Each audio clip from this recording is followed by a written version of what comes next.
यह video class 10th के तीसरे अध्याय की दूसरी प्रश्नावली पर आधारित है। सबसे पहले हम ये जानते हैं, जैसे हमने इससे पहली वीडियो में ये चर्चा की थी कि दो चर वाले रैखिक समीकरणों को हल करने की मुख्यतः दो विधियां होती हैं। पहली हमारी लेखाचित्रीय विधि है, दूसरी हमारी बीजगणितीय विधि है। लेखाचित्रीय विधि में हमने बात की थी आलेखीय विधि की, यह सबसे प्रमुख विधि है, एक ही विधि है। और बीजगणितीय विधि की हमारी तीन विधियां हैं, प्रतिस्थापन विधि, विलोपन विधि और वज्रगुणन विधि। चूंकि ये प्रश्नावली थोड़ी लॉन्ग है, इसलिए हमने इसके वीडियो को दो पार्ट्स में बनाया है। पहले पार्ट्स में हम बात करते हैं रैखिक समीकरणों के हल कितने प्रकार के होते हैं। तो रैखिक समीकरणों के हल तीन प्रकार के होते हैं। उनमें मुख्यतः संगत हल और असंगत हल। संगत हल तब होते हैं जबकि हमें कोई ना कोई हल प्राप्त होता है, और जब हमें कोई हल प्राप्त नहीं होता तब हम रैखिक समीकरण युग्म को असंगत कहते हैं। जैसे मान लीजिए हमारे पास दो समीकरण हैं। पहली हमारी जो मानक रूप है ax plus B Y plus C बराबर 0 है, तो उसको हमने a1x plus b1y plus c1 बराबर 0, और दूसरी वाली को हमने a2x plus b2y plus c2 बराबर 0 माना है। तब पहली कंडीशन है a1 upon a2 does not equal b1 upon b2। ये इंप्लाइज कर रहा है कि समीकरण युग्म संगत होगा और इसका केवल एक ही हल प्राप्त होगा, और रेखाएं हमारी परस्पर प्रतिच्छेदी होती हैं। जैसे हमने इस डायग्राम में इसको यह स्पष्ट भी किया हुआ है। एक्स एक्सिस वाई एक्सिस, अगर मान लिया ये पहले समीकरण की रेखा है और ये दूसरी वाले की है, तो इस कंडीशन में हमें, अगर पहली वाली कंडीशन हमें प्राप्त हो रही है तो एक अद्वितीय हल प्राप्त होगा और रेखाएं हमारी प्रतिच्छेदी होंगी। यदि तीनों आपस में बराबर है, यानी a1 अपॉन a2 बराबर b1 अपॉन b2 बराबर c1 अपॉन c2, अगर ऐसा है तो समीकरण युग्म तब भी संगत होगा, लेकिन हमें उस स्थिति में अनेक हल प्राप्त होंगे। यानी कि कहने का मतलब है रेखाएं हमारी समपाती होंगी। पहली रेखा भी यही होगी और जो दूसरी रेखा होगी वो भी इसी के ऊपर होगी, यानी कि समपाती मतलब समान अनुपात में होंगी। थर्ड और लास्ट कंडीशन है हमारी a1 upon a2 equal b1 upon b2 does not equal c1 upon c2। तब समीकरण युग्म असंगत होगा। असंगत अर्थात उसका कोई हल प्राप्त नहीं होगा और रेखाएं परस्पर समांतर होंगी। ये हमने इसकी लास्ट कंडीशन बनाई है, थर्ड वाली। पहली रेखा की ये है मान लीजिए, दूसरी रेखा हमारी ये है, तब हमें कोई हल प्राप्त नहीं हो रहा है और रेखाएं हमारी समांतर है।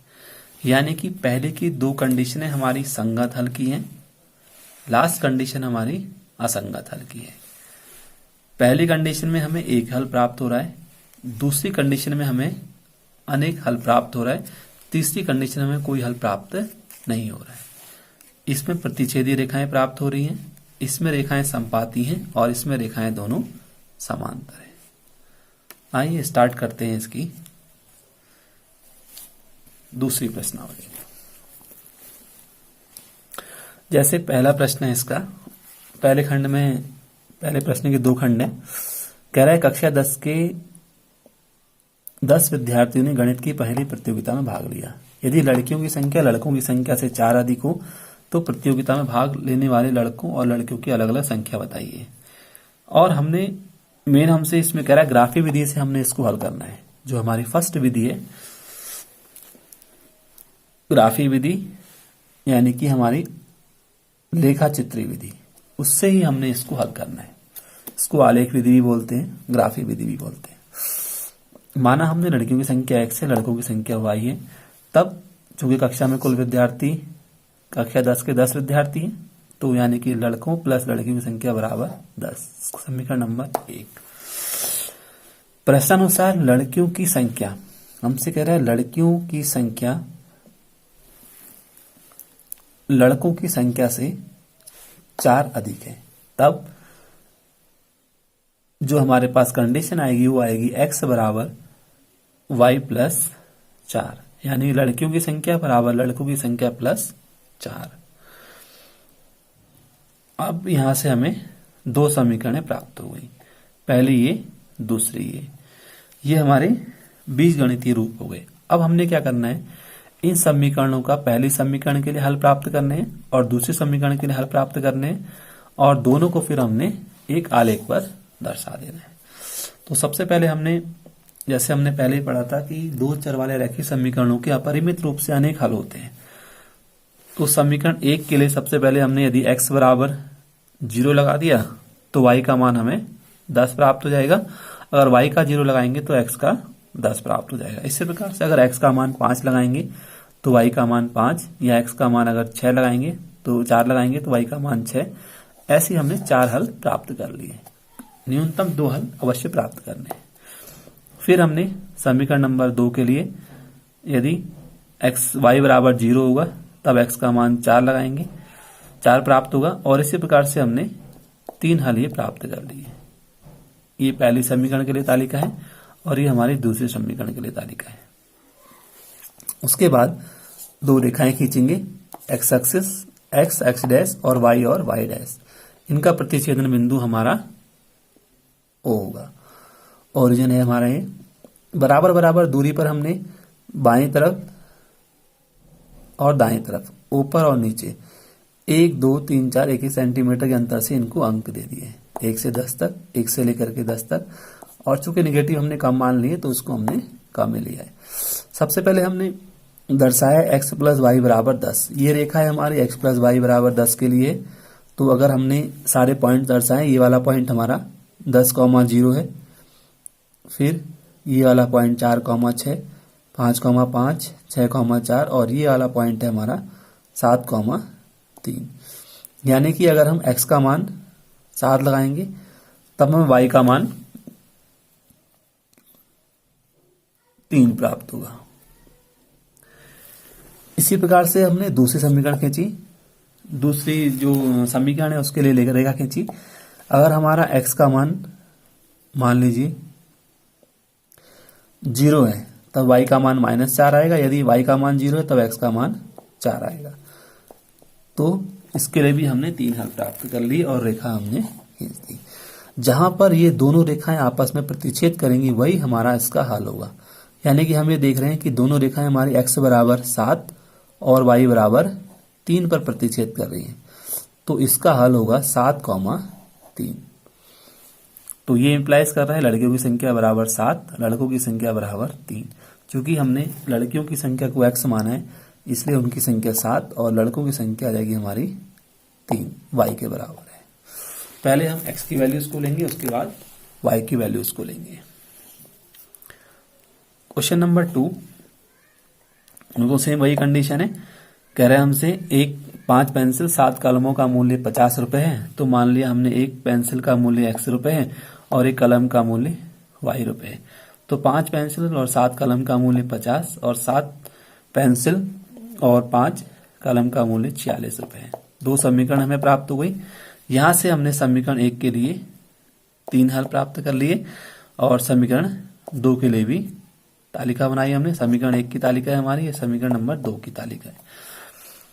और x एक्सिस और y एक्सिस पे बराबर बराबर दूरी लेकर के हमने 1 2 3 4 के अंतर से 10 10 और निगेटिव साइड में हमने कम दूरियां ली हैं। और सबसे पहला ही ध्यान रखेंगे रेखाएं लिख देंगे इसमें हमारी कौन सी रेखा कौन से वाले के लिए शो कर रही है। जैसे हमने ये रेखा खींची है तो ये हमारी है 5x प्लस 7y बराबर 50 और ये वाली जो रेखा है दूसरी वाली वो हमारी है 7x प्लस 5y बराबर 46। दोनों रेखाओं का प्रतिच्छेद बिंदु ही इसका हल होगा। यानी कि जहां पर हल कर रहा है x बराबर 3 और y बराबर 5, यानी कि एक पेंसिल का मूल्य 3 रुपए और एक कलम का मूल्य 5 रुपए होगा। क्वेश्चन नंबर सेकंड क्वेश्चन हमारा हमसे कह रहा है, इसने हमें 3 खंड दिए हैं। कह रहा है अनुपातों A1 A2 B1 B2 और C1 C2 की तुलना कर ज्ञात कीजिए कि निम्नलिखित समीकरण हुए निरूपित रेखाएं बिंदु और प्रतिशत करती हैं, समांतर हैं अथवा समपाती। इससे हमने अभी अध्याय शुरू करने से, प्रश्नावली शुरू करने से पहले भी कंडीशन बताई थी। 3 कंडीशनें हमारे पास होंगी। पहले हम ये x का गुणांक जो होगा वो ax plus B Y plus C बराबर 0 इसका मानक रूप होता है। तो पहले समीकरण के लिए a1 x plus b1 y plus c2 और दूसरे के लिए a2 b2 और c2, a1 b1 c1 a2 b2 और c2, इनकी तुलना करनी है। तुलना करने पर जो कंडीशन आएगी उसके हिसाब से हम इसको लिख लेंगे। जैसे हमने यहाँ पर कंपेयर किया, हमारे पास आया पहले खंड के लिए जो कंडीशन निकल कर आ रही है वो हमारी है a1 अपॉन a2 यानी कि 5/7 और b1/b2 यानी कि -4/6।